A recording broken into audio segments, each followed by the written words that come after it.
Hello, very good evening, my dear students. A warm welcome in my class in English tutorial.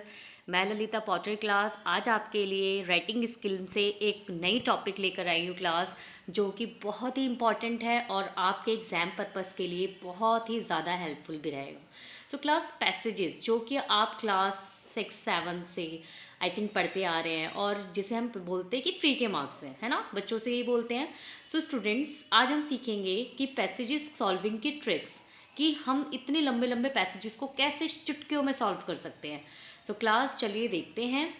सो सबसे पहले class हम उसके कुछ instructions पढ़ते हैं कि अगर हमें पैसेज अटैम्प्ट करना है तो उससे पहले हमें क्या क्या चीज़ें ध्यान में रखनी है. फर्स्ट है class, quickly run through the passage once, this is called a skimming. You know class, जो कि आपने देखा भी होगा कि स्किमिंग में क्या होता है, हम एक कहते हैं कि बस एक नज़र डाल लो अपने पैसेज पे, सारे पैसेज नहीं पढ़ते, लेकिन before it class you have to read your questions and आपको ये जानने की कोशिश करनी है कि जो हमारा ओवरऑल पैसेज क्लस्टर करता है उसका कीवर्ड क्या है या उसका मेन थीम क्या है, टॉपिक क्या है. Next class, note all capitalized words, numbers, names, scientific, medical and terms. Next one is class कि आपको क्या करना है, जब आप क्वेश्चंस को रीड करते हैं या आपको इसके रिगार्डिंग कोई भी कैपिटल वर्ड दिखता है उसको आप अंडरलाइन करिए. आप एक पेंसिल भी कैरी कर सकते हैं अपने साथ एग्जाम टाइम में. साथ में आप क्वेश्चंस जब आप रीड करेंगे, मैं आपको एक साथ के साथ एक्स्ट्रा भी बता रही हूँ एवरीवन, जब आप क्वेश्चन रीड करेंगे तो उसके साथ साथ आपको उसमें जो एक कीवर्ड है उसको भी अंडरलाइन करना है, सर्कल करना है. कैसे करना है मैं अभी आपको बताऊंगी एक एग्जाम्पल के through. Now read the questions and go back to passage to find the appropriate answer. This strategy is called a scanning. तो जब आप एक क्वेश्चन को रीड करते हैं तो आप उसके आंसर को ही देखिए कौन से पैरा में स्टक कर रहा है, उस कीवर्ड को उस पैरा से मैच करने की कोशिश करिए. तो इससे क्या होगा, आपको पता चल जाएगा कि इसका जो आंसर है वो इसी पैरा में होगा. Next one is your class कि once you locate the paragraph where you think a particular answer is, read that particular paragraph. Suppose जब आप एक क्वेश्चन को रीड आउट करते हैं उसके बाद आप देखते हैं कि इसका आंसर इस पैराग्राफ में कहीं ना कहीं स्टक हो रहा है, तो आप उसको एक बार फिर से स्कैमिंग करके उसको अच्छे से आप आंसर्स को कैरी कर सकते हैं. Write your answer without lifting exactly passage content. Next, respond in the tone and tense and direction of the question. जो भी क्वेश्चन में वो टेंस जिस टेंस में पूछ रहा है आपको आंसर भी उसी टेंस में दे रहा है. If he is asking about in past तो you will answer in a past. And respond in the tone and tense direction of the question, then write your answer without lifting, and the answer should be precise and to the point, क्योंकि इसमें class एक एक marks के question होते हैं तो आपको ज़्यादा लॉन्ग उसको नहीं खींचना है. जो पॉइंट टू पॉइंट वो पूछ रहा है आप उसी में उसका आंसर देंगे. तो this is your seventh point.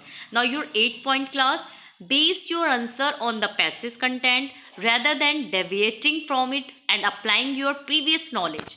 ठीक है, आप उसमें प्रीवियस नॉलेज को अवॉइड करेंगे, आप पैसेज के अकॉर्डिंग चलेंगे, जो भी वो पूछ रहा है आपको उसी के अकॉर्डिंग आंसर देना है. ठीक है. In words attack vocabulary based question, provide only one word and phrase. ठीक है, कभी कभी उसमें आता है एंटोनियम सिनोनियम पूछने के लिए और वो बोलता भी इस क्वेश्चन में, तो आप क्लास उस लाइन को या उस पैरा को रीड करके ही उसकी इंटोनियम सिनोनियम के आप, क्योंकि इतने सारे इंटोनियम सिनोनियम आप कैसे लर्न करेंगे उसको, तो बेस्ड क्वेश्चन को देखकर ही आप उसको एक एस्टिमेट आंसर दे सकते हैं. If confused in vocabulary question, try to deduce, puzzle out the meaning from the context. जैसा मैंने आपको अभी बताया क्लास कि आप, अगर आपको लग रहा है कि मेरे को इसका एग्जैक्ट आंसर नहीं मिल रहा है तो आप उसमें एक अंदाज़ा लगा सकते हैं, एस्टिमेट करके आप उसका आंसर दे सकते हैं. So this is the class 10 points you have to pay attention while attend the passages. So this is the strategies to attempt a section.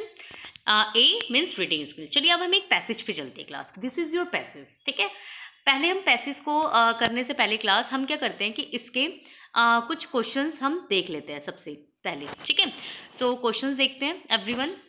So this is your first 1 second. चलिए हम इसके passages को read out करते हैं class. तो passage के question है, what has been reported for first time in the UK and other countries. तो हमें रिपोर्ट करने के लिए बोल रहे हैं तो इसमें देखो ऑप्शंस देखिए क्लास, टेलीविज़न व्यूइंग है, देन इसके बाद एडोलिसेंट्स प्रॉब्लम्स है, डायबिटीज़ ड्यू टू द ऑब्सेसिटी है। तो हमें समझ में आ रहा है कि कहीं ना कहीं इसमें टेलीविज़न के रिगार्डिंग और डायबिटीज़ यानी फूड्स के रिगार्डिंग बात हो रही है। तो हमने इसमें रिपोर्ट टाइम को अंडरलाइन किया, ठीक है। चलिए अब हम देखते हैं जो हमारा पैरा फर्स्ट है, this is your passage everyone. तो जो हमारा फर्स्ट है, क्या उसमें ये वर्ड कहीं आ रहा है? Yes, this is come in your report, और जो कि मैंने आपका अंडरलाइन भी कर रखा है। लुक एवरीवन, देखिए ये वर्ड मैंने आपका अंडरलाइन किया, रिपोर्टेड। तो उसने पूछा यही है कि क्या रिपोर्ट किया जा रहा था। तो then adolescence in the UK, क्या आपके ऑप्शन में ये है? लेट्स सी, क्या आपके ऑप्शन में ये है, देखते हैं। चलिए, so yes, this is come television viewing time, adolescence problem, diabetes due to the obesity children। तो यही पूछा है कि what has been reported for the first time in UK and other countries। तो चलिए पहले इसका para, obesity linked adult onset diabetes millets is for the first time being reported in children and adolescents in the UK and many other countries, ठीक है। तो obesity linked and 1986 study obesity and television viewing find a clear association between the number of hours child watched, a risk of becoming a obsessed or overweight। yes, तो हमें इसका answer हमें found हो गया, क्या कि इसका आंसर क्या है? Television viewing time. यस, तो this is your first answer will be like this. Clear? Next में चलते हैं। What has the 1986 landmark study of obesity find. अब हमें देखना है कि जो हमने वर्ड अंडरलाइन किए थे इसमें भी किया था हमने, है ना। तो अब लेट्स सी, देखते हैं कि इसका कौन सा ये 1986 में स्टडी ऑफ ऑब्सेसिटी में क्या फाउंड हुआ। तो ये पहले तो हम देखेंगे वर्ड कहीं पे हो रहा है, मैच हो रहा है। यस, ये रहा। 1986 study of obesity and television viewing find a clear association. Okay viewers, चलिए देखते हैं स्टूडेंट्स, तो इसका आंसर कहाँ मैच हो रहा है? यस, तो this is your answer number C. Yes, match हो रहा है। तो this is the tips and tricks class. आप एक वर्ड को लेंगे, आप उसको पैसेज में कहीं ना कहीं ओवरफ्लो करेंगे। और हमने क्या था कि हम अभी तो चलो ये पैसेज सॉल्व है, उससे पहले आपको एक पैसेज में क्या करना है, एक स्कैनिंग करके वे से पढ़ना है, स्कैमिंग करनी है। जैसे the more children watch television, तो हमें इस पूरे पैरा में दिख रहा है कि कहीं ना कहीं इसमें television, food, diabetes, over eating, इन सब चीज़ों की बात की गई है। और जिसमें कई कंट्रीज ने पार्टिसिपेट भी किया, कई कंट्रीज ने बताया भी कि इससे क्या क्या हार्म्स हो रहे हैं, है ना। तो this is your 6 paras in there. Okay, then your children family क्या कर रही है, और जो कंट्रीज है मैनी वो क्या कर रहे हैं। तो ये 1 बाय 1 सारे पैरा में आपका आंसर, लेकिन आपको ये देखना है कि मेरा जो क्वेश्चन है वो कौन से पैरा में मैच कर रहा है और वर्ड कहाँ मैच हो रहा है। चलिए नेक्स्ट क्वेश्चन की तरफ चलते हैं class. So next question of your everyone, let's see. So next third question है class, the obesity rates are the highest in Australia, the US and England due to. अब उसका रीजन क्या है? सबसे पहले हम देखते हैं कि ये पैरा में ये सारी कंट्रीज कहाँ पे कंडक्ट कर रही हैं, है ना। चलिए देखते हैं, ये रहा, दिख गया हमें obesity rate. Are you watching viewers? देखिए स्टूडेंट्स, ये आ गया आपका। यस, तो इस तरीके से हमने पता किया। देन अब देखो इसमें programmes in list regulate in Australia, Sweden, Norway. तो ऑब्सेसिटी रेट कहाँ से, इसका मेन आंसर कहाँ पे कंडक्ट कर रहा है? लेट्स सी, देखते हैं हम लोग। The obesity rates are highest क्यों है? तो all of the easy availability of junk food, absence of a regulation advertisements, prevalence of the diabetic among children, तो all are the facts are responsible for it। ठीक है। Next, what is the relation between television and viewing food, है ना। अब हमें यही बताया गया कि क्या रिलेशन है इनके बीच में। तो अगर हम पैरे को एक बार स्किमिंग कर लेंगे बेटा, तो अच्छे से स्टूडेंट्स हम लोग इस पैरा को सॉल्व आउट कर लेंगे। ठीक है, चलिए। तो television viewing program children to consume more food. Yes, आ गया आंसर। यू आर स्लिंग, हमने ये वर्ड्स देख लिया यहाँ पर। They consume less energy and idle recipe for a, ठीक है। सो हम इसको देखते हैं इसका answer. This one is your question class, this is your question. या what is the relation between television and viewing feed? तो children eat more and food and watch a TV. तो दिस इज योर आंसर। इसका next option भी देख लेते हैं। तो next option आपके this one, TV increases child appetite. There are interesting cooking shows on TV. No, TV programs are very important. The first option is the appropriate for it. Yes. Now next question everyone. What are Ireland, Belgium, Italy and Denmark try to do? क्या कोशिश कर रहा है तो चलिए पहले हम देखते हैं इसको। सो ये रहे हमारे आयरलैंड, इसको पहले हमने आयरलैंड इटली के बारे में कहाँ दिया हुआ है, yes this is one, this one है ना, योर स्वीडन नॉर्वे। तो क्या मेंटेन कर रहे हैं, तो किस तरह से ban on advertising, yes ban कर रहे हैं, children have a consistency food और ऑब्सेसिटी चाइल्डहुड, और क्या कर रहे हैं advertising and pressing other states European Union to the same यही चीज़ें कर रही है। और क्या कर रहे हैं इसके लिए, exercise, eat a balance diet, link between an activity, junk food को ban, consumption.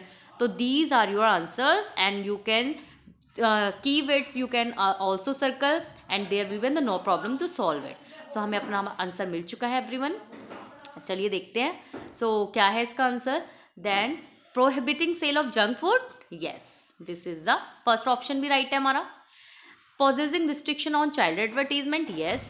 Creating a awareness about a harm and obesity, yes. So these all our options are really very appropriate, so its accurate answer is D, all of the above। ठीक है, then last one is everyone, I hope कि आपको समझ में आ रहा है धीरे धीरे। तो हमने देखो पैसेज को ना पूरा इतना रीड भी नहीं किया, हमने पहले क्वेश्चन पे फोकस किया और क्वेश्चन के कीवर्ड्स को देखा, उसके बाद ही हम अपने आंसर पे चल रहे हैं bit by bit. So what हम the has the marketing of soft and sweet food done to the children. अब पहले ये देखते हैं, हमने एक वर्ड देख लिया इसमें, ये रहा, ठीक है, sweet and soft and marketing, ये वर्ड हमारे दिमाग में हमने उसको इंडक्ट करा। देन अब चलते हैं, चलिए देखते हैं एवरीवन। सो इसका कहाँ पर है, चलिए क्लास हमने इस वर्ड को अंडरलाइन किया, चलिए देखते हैं कि हमारा ये कहाँ पर कंडक्ट कर रहा है, कौन से पैसेज में या कौन से वर्ड्स में आ रहा है। So US and the other countries less the nutrition campaign, तो इसमें मार्केटिंग वर्ड्स तो कहीं भी नहीं आ रहा है ना, food industry, lobby, course, no, then highest country, low levels, and या there is the marketing word. Are you watching everyone? Yes, marketing of salt sweet food is good. Business and children are most vulnerable targets. Yes, तो this is words here, हमने इसको track किया, ठीक है। अब हम इसके आंसर्स पे चलते हैं, क्या क्या ऑप्शंस थे हमारे students, let's see. It has made a more vulnerable lifestyle, yes, तो this one is the first is one your correct answer, या चलिए, क्योंकि चलो सेकंड ऑप्शन भी देखते हैं, it has made a more aware about the obesity, no, it has made be active and responsible towards good health, yes, तो इसका अगर हम देखें तो D option is the right, ठीक है। मार्केट सेक्टर में क्या कर रहा है, तो I think D is the right answer, तो हम ए को हटा देते हैं, ठीक है। सो इस तरह से क्लास हम अपने सारे क्वेश्चंस को bit by bit come time में सॉल्व कर सकते हैं, लेकिन आपको फोकस अपने क्वेश्चन पे ही रखना है, ठीक है। अच्छा एक ना हम चलो देखते हैं कि एक बार हम इसका लास्ट 12 क्वेश्चन देखते हैं कि which word is a paragraph 6 in the antonym implicate, antonym is called a opposite. चलो देखते हैं पैराग्राफ में क्या इम्प्लीसिट का मतलब क्या है, ठीक है। चलिए, so implicit your the US and the other countries can afford to do no less public nutrition campaign, should be beyond vague recommendation to exercise it balance the link between inactivity, है ना, junk food consumption, तो इसी में इसका कहीं antonym है। अगर हम इम्प्लीसिट का मतलब देखें तो सो क्लास देखा आपने कि इसमें हमने देखा कि इम्प्लीसिट का मतलब क्या होता है। अगर मैं आपको हिंदी में मतलब बताऊँ तो इम्प्लीसिट का मतलब होता है एवरीवन कि अंतर्निहित या किसी चीज़ को स्पष्ट क्लियर करना, यस। तो क्या इसमें कोई ऐसा वर्ड है कि जो हमें इम्प्लीसिट का एक्चुअल मीनिंग एंटोनियम देना, हमें सिनोनियम नहीं देखा। देखो इसमें जो पैरा है ना, पैरा नंबर 6, आपका इसमें एंटोनियम सिनोनियम दोनों है एवरीवन, ठीक है। तो चलिए देखते हैं कैसे। अगर हम बात करें सिनोनियम्स की, तो इसमें जो वर्ड है आपका वेज्यू, ठीक है, तो दिस इज द सिनोनियम। अगर हम एंटोनियम की बात करें तो इम्प्लीसिट का जो एंटोनियम होगा वो आपका एक्सप्लिसिट होगा, तो this word will be your antonym, ठीक है एवरीवन। तो इस तरीके से हमने इसका अंदाजा लगाया, ठीक है। तो क्लास जब आप प्रैक्टिस करेंगे, आप जब भी एक एक दिन में 2-2 3-3 पैसेजेस सॉल्व करेंगे, तो you will definitely be eligible to solve it in very comprehensive way. I hope everyone कि आपको आज की क्लास बहुत अच्छी लगी होगी, और मैं कोशिश करूंगी कि आपको इससे भी अच्छे से, बहुत अच्छे से हर चीज़ को मैं आपको समझा सकूं और आपके लिए नई नई चीज़ें लाऊं जो कि आप बहुत अच्छे से अपने एग्जाम को क्रैक कर सके। Thank you so much everyone and kindly subscribe my channel, and is there any problem in any topic, you can comment me on my comment box. Thank you everyone.